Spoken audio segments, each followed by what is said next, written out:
The red and blue lights danced across my driveway, flashing off the windows like some cruel disco. My 16-year-old daughter Emily stood frozen on the porch, her overnight bag hanging from her hand, while two police officers approached her cautiously, their palms hovering near their belts. And there at the edge of my property, with her arms crossed and that smug little smile plastered across her face, stood Patricia Hawthorne, our beloved HOA president. She had no idea she'd just made the worst mistake of her nosy, power-drunk life, because she'd called the cops on a judge's daughter, my daughter. Let me back up a bit.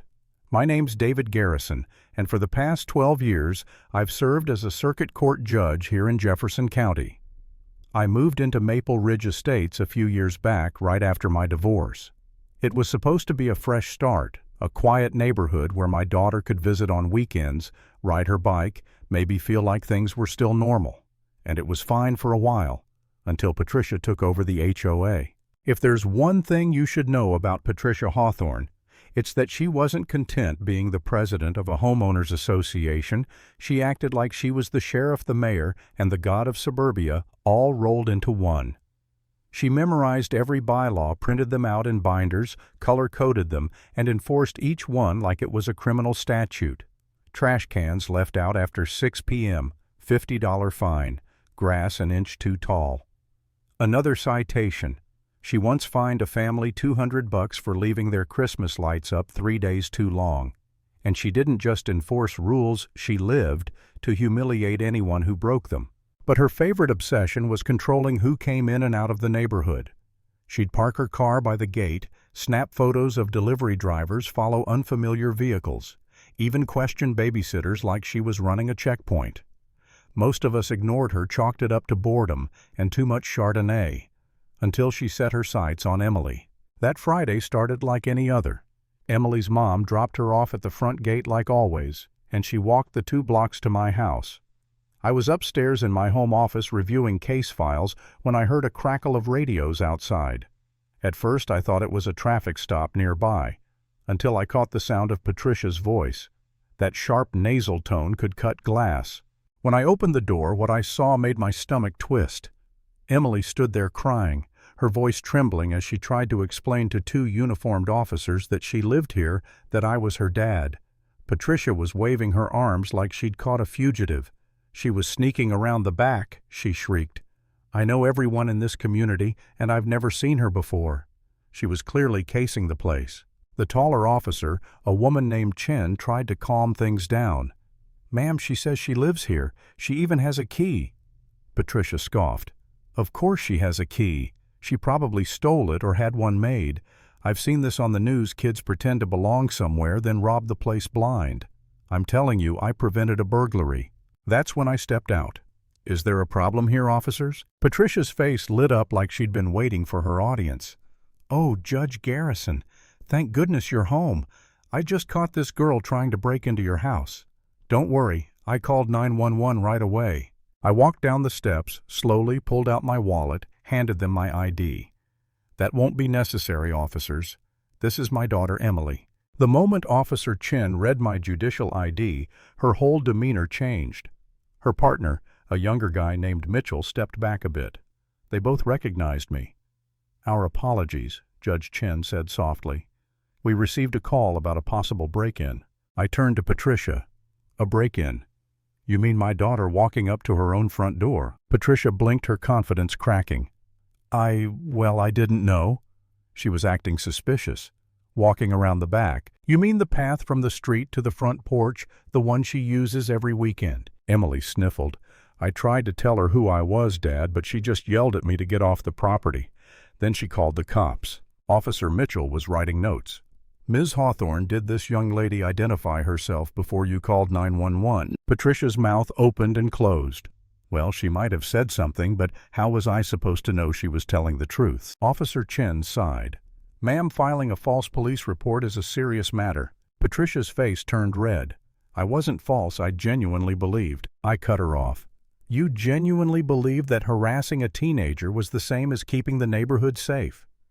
Tell me, how many other kids have you called the police on? The officers exchanged uneasy glances. It was clear this wasn't their first Patricia incident. Mitchell flipped through his notepad. Actually, Judge, we've had several calls from Ms. Hawthorne this year. Most were false alarms. Patricia crossed her arms tighter. I'm just trying to keep order. No, I said. You're trying to control people. There's a difference. Officer Chen gave her a formal warning for misuse of emergency services.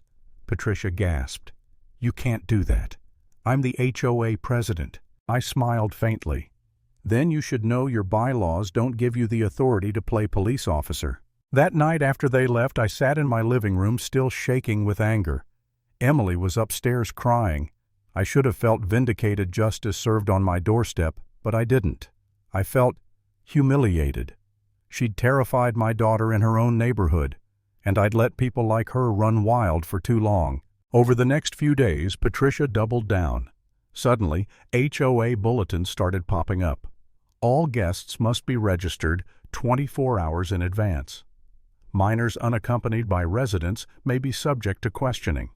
It was insane, and it was clearly aimed at us. Neighbors started acting distant. Some were sympathetic but whispered, "Better not get involved. She'll come after us next." Even I started questioning myself. Maybe I was overreacting. Maybe it really was just a misunderstanding. But then one evening Emily said quietly, "Dad, can I just stay with Mom from now on? I don't like it here. Mrs. Hawthorne scares me." That broke me. I realized this wasn't about HOA rules anymore. It was about power and fear. Patricia had turned this place into her personal fiefdom, and I'd been too focused on my job to stop her. Not anymore. The judge in me started to wake up. I dug through public records, police logs, email threads from the HOA. I found at least 6 false reports Patricia had filed in the past year, 6 neighbors fined for nonsense. One guy cited for leaving his recycling bin out 10 minutes past curfew. Another had the cops called because his nephew played basketball in the driveway. I reached out to Jennifer Rodriguez, an attorney and one of the HOA board members. She sighed as soon as she heard my name. "David, you're not the first. We've been building a case to remove her, but nobody wanted to go up against her. Until now."